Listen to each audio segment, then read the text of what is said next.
안녕. 개마냥 냄새 맡고 시험 문제 찍어드리는 개센 개선생입니다. 오늘 제가 준비한 수업은 문학의 알고리즘인데요. 처음 보는 작품이라도 쉽게 접근할 수 있도록 핵심 포인트만 찝어드리려고 합니다. 그중 오늘은 김소월 작가 작품과 한용운 작가 작품 함께 살펴볼 수 있도록 하겠습니다. 영상 보시기 전에 좋아요와 구독하기 잊지 마시고요. 자, 그럼 수업 시작하겠습니다. 김소월 작가는 민요 시인이라는 닉네임을 가지고 있는데 학교 시험이나 모의고사에 굉장히 자주 출제됐기 때문에 아마 낯익은 작품들이 굉장히 많을 거예요.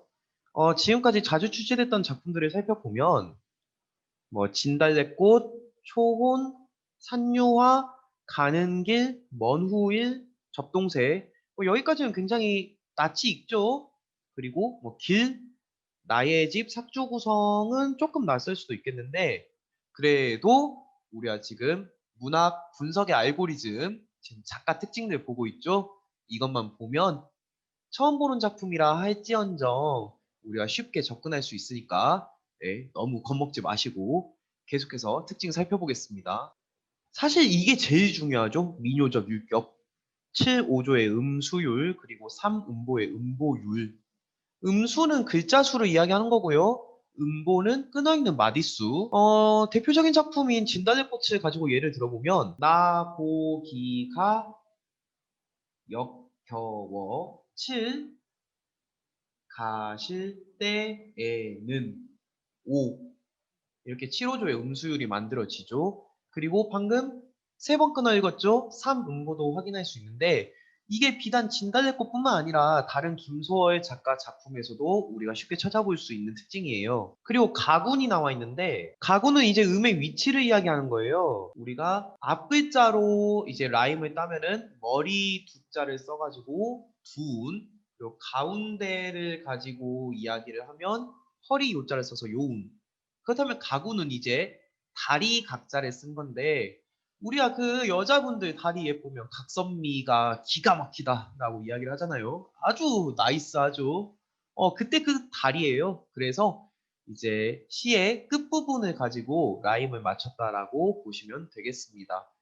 진달래꽃에도 당연히 나와 있죠. 1년에서 나보기가 역겨워 가실 때에는 말없이 고유분의 들이 우리다, 우리다 부분 그리고 끝부분 마지막 연에서 나보기가 역겨워 가실 때에는 죽어도 아닌 눈물 흘리 우리다 이렇게 우리다로 가군 맞춘 것도 확인할 수 있습니다. 이제 같이 연계해서 나올 수 있는 작품으로 고려가요, 민요, 김영랑 작가 작품 그리고 박무걸 작가 작품을 살펴볼 수 있겠는데 공통점이 뭐냐 하면은 다 삼음보예요. 삼음보. 운율을 가지고 공통점을 이끌어낼 수 있어야겠습니다. 김영랑 작가 작품으로는 이제 우리 중학교 교과서에 자주 나오는 돌담에 속삭이는 햇발 대표적인 작품이죠. 돌담에 속삭이는 햇발같이 라고 이야기하는 그 삼음보 작품이 있었고 그리고 박목월 작가 작품으로는 산도화 사슴은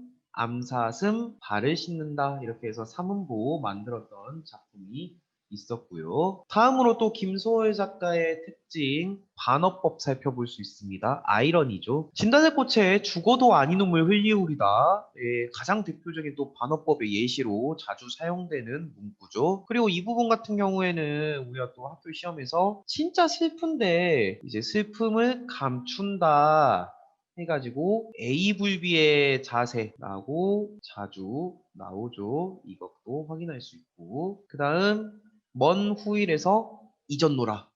계속해서 반복되는 문구가 잊었노라였죠. 실제로는 잊지 못했는데 계속해서 잊었다라고 말하는 반어법 대표적인 예시였습니다. 자연물 활용도 김소월 작가의 특징인데 우선 진달래꽃에서 진달래꽃의 역할이 뭐였어요? 화자의 분신으로 나왔었죠. 화자의 분신. 접동새에서 접동새는 이제 누이가 죽어서 접동새가 되잖아요. 그러니까 이 또한 누이의 분신이었죠.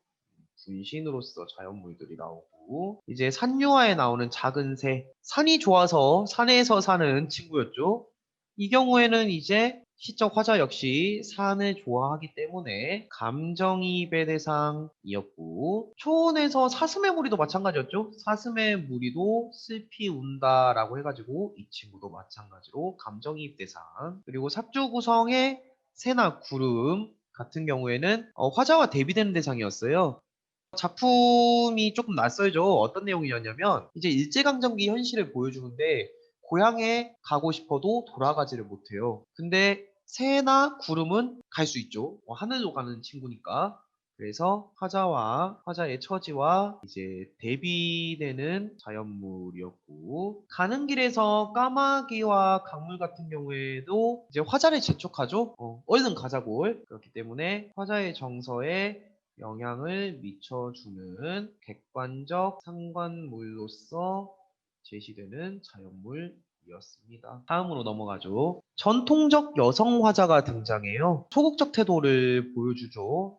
님을 잡지 못하고 그냥 보내주고 마는 모습, 그리고 이별의 한을 보여줍니다. 자, 여기서 우리가 알아야 될 게 뭐냐면은 이별의 정한을 이야기할 때 여기서 한이 발생하잖아요. 이런 식으로 쓰죠. 한자로 쓰면은. 이 한이라는 것은 욕망이 충족이 안 돼서 생기는 감정이라고 보시면 되는데, 이거를 이제 김소월 작품으로 다시 이야기를 하자면 이 님과의 이별은 영원한 이별이에요. 재회할 수 있는 님이 아니라 이제 영원한 이별이다 보니까 한이 생기는 거라고 꼭 알아두시고요. 그렇다 보니 이제 문학의 전통적 계승이라고 해가지고 또 연계가 되죠.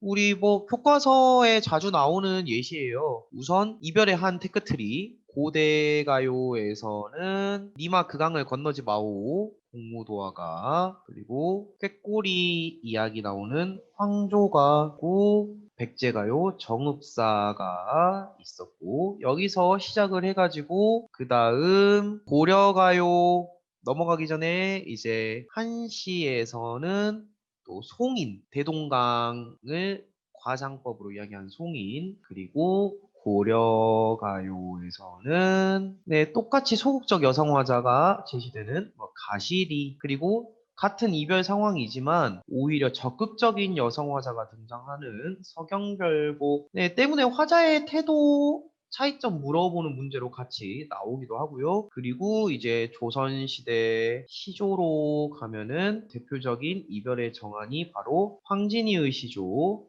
동짓달 기나긴 밤 생각해 볼 수 있겠습니다. 예, 아까 삭주구성 잠깐 이야기했었는데 일제강점기 현실 하에 고향으로 돌아가지 못하는 상황이 제시가 돼요. 길이라는 작품을 보면은 갈래갈래 갈린 길 길이라도 3보죠. 내게 바이 갈 길은 하나 없소 해서 갈 길을 잃은 돌아가지 못하는 모습 나와 있고, 삭주 구성은 산 너머 먼 육천리라고 해가지고 이제 정서적 거리감 보여주는 작품도 있었습니다. 또 김소월 작가 작품 보면 설화 모티프가 또 차용되고 있는데, 초원에서 망구석 설화, 네, 기다리다 기다리다 지쳐서 이제 돌로 변해버리는 설화였죠. 여기도 한의 정서로 볼 수 있겠는데요. 망구석 설화 같은 경우에는 또 아까 잠깐 언급했던 우리 백제가요 정읍사와도 함께 이야기해 볼 수 있겠습니다. 접동새의 접동새 설화, 누이가 죽어서 접동새가 됐죠. 접동새 설화. 여기서 보시면 계모 모티프가 또 나오잖아요. 계모 모티프에 따라 이 계모가 또 까마귀로 나오죠. 그래서 죽어서도 이 까마귀를 피해 다니느라 바쁜 너무나 슬프고 비참한 이제 누이의 모습. 이 누이의 모습을 나아가 일제강점기 우리 민족의 이 전체 모습으로까지 확장 해석할 수도 있겠습니다. 향토적 공간이 배경으로 많이 제시되는데 진달래꽃에 나오는 영변의 약산이라든지 접동새에 나오는 진두강 가람가가 이에 해당되겠네요. 그리고 길에 나오는 정주 곽산까지도 볼 수 있겠습니다. 네, 그 다음으로는 이제 한용운 작가 살펴보겠습니다. 승려이자 독립운동가였던 한용운 작가. 지금까지 나왔던 출제 작품을 보면 님의 침묵의 가장 대표적인 작품이죠. 김소월 작가에게 진달래꽃이 있다면 한용운 작가에게는 님의 침묵이 있죠. 그리고 수의 비밀, 알 수 없어요. 사랑의 측량, 네, 개인적으로 저는 이 작품 네, 좀 좋아하는 편인데 나중에 수업할 기회가 생겼으면 좋겠네요. 음. 그리고 중학교 교과서에 자주 나오는 나룻배와 행인 당신을 보았습니다. 까지는 그래도 한 번쯤은 봤을 법한 작품이고 꿈과 근심 같은 경우에 조금 낯설 수 있겠네요. 한용운 작가 작품에서 님이 가지고 있는 의미 이제 숨겨진 의미, 함이라고 보시면 되겠는데요. 이 숨겨진 의미를 살펴보면 우리가 세 가지 정도로 해석을 해볼 수 있습니다. 첫 번째가 종교적인 절대자. 그 이유는 이 한용운 작가가 승려였다는 점에서 가지고 온 거라고 보시면 될 것 같아요. 그래서 부처님에 대한 이야기가 될 수 있다. 그리고 독립운동가였다라는 점을 생각해 보면은 한용운 작품의 님이 조국의 광복을 나타낼 수도 있다라고도 해석할 수 있겠네요. 실제로 이제 민족대표 33인에도 들어갔던 인물인데 종교인이다 보니까 당시 일제에서도 함부로 하지 못했다라고 해요. 이제 일제강점기 하면은 요즘은 뭐 미스터 선샤인 드라마가 이 일제강점기를 배경으로 하고 있는 것 같은데 저는 어렸을 때 이제 야인 시대였죠. 야인 시대 아시려나?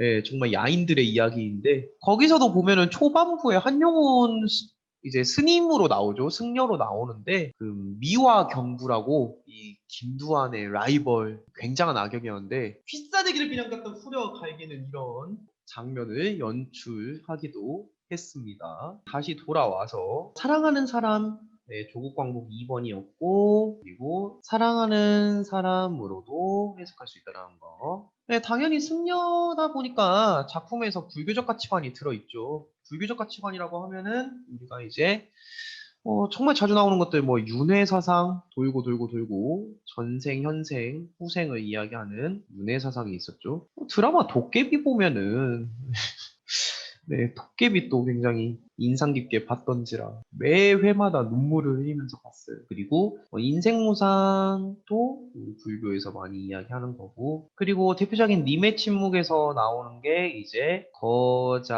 거자필반 그리고 회자정리라는 말이 나오죠. 만남이 있으면 헤어짐이 있고 헤어짐이 있으면 만남이 있다라는 내용으로 보시면 될 것 같아요. 뭐 이것도 일종의 윤회라고도 볼 수 있겠죠. 돌고 돌고 돌고. 만남이 있으면 헤어짐이 있죠. 근데 헤어짐이 있으면 만남이 있는가에 대해서는 조금 회의감이 드네요. 추상적 관념의 구체적 형상화. 이거 아까 잠깐 언급했었는데 우리 황진이 희조에서 또 매번 나오는 이야기 아니겠습니까? 동짓달 기나긴 밤에서 항상 나오는 개념이죠. 살펴보면 님의 침묵에서 뭐 날카로운 첫 키스의 추억. 예, 추억이 날카롭다네요. 마치 배일 것 같네. 추억 눈에 보이지 않는 관념, 추억을 가져다가 날카롭다라고 했으니까 추상적 관념, 눈에 보이지 않는 것을 구체적으로 형상화 모습이 있는 것처럼 나타낸 예시가 되겠고요. 슬픔에 터졌다고 하니까 이것도 마찬가지. 슬픔의 힘을 옮겨다가 들이부었답니다. 슬픔을 가져다 그냥 막 들이부어버렸다. 네. 이것도 마찬가지 추상적 관념의 구체적 형상화로 확인할 수가 있겠네요. 역설법. 네. 너무 중요한 거. 아까 우리가 김소월 작가 작품에서는 7호조 3원법 민유적 율격이 중요했었죠. 한용운 하면은 그냥 무조건 역설. 무조건이에요. 있어 그냥. 어.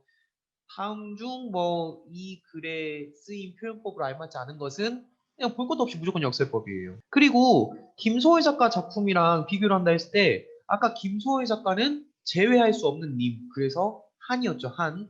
근데 한용운 작가 작품은 무조건 맞나? 반드시 맞나? 믿고 있어요. 확신합니다. 이 부분도 포인트 잡아주시면 되겠는데 대표적인 예시로 님의 침묵에서 님은 같지만 나는 님은 뿐이지 아니하였다. 이미 갔어요. 없어.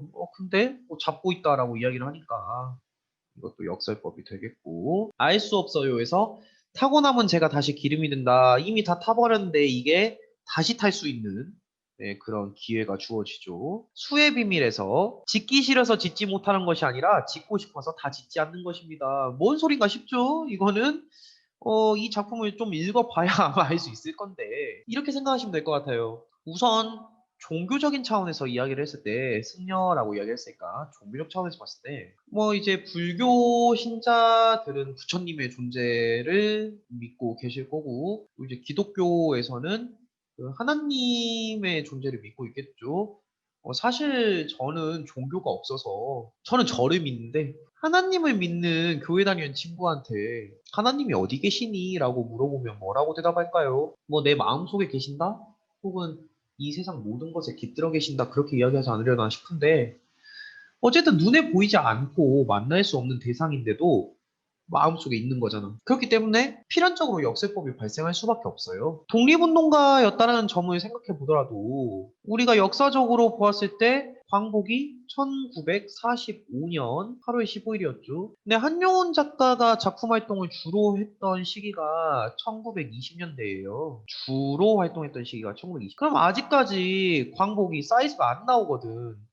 그런데도 불구하고 금방이야. 지금 눈앞에 있어. 라고 이야기를 하기 때문에 역설법이 발생할 수밖에 없다라는 거 이해하시면 되겠습니다. 정말 너무 중요한 사항이니까 이거 필히 체크하시기 바라겠습니다. 이상으로 오늘 준비한 수업 마치겠습니다. 시청해주신 여러분 감사합니다. 안녕.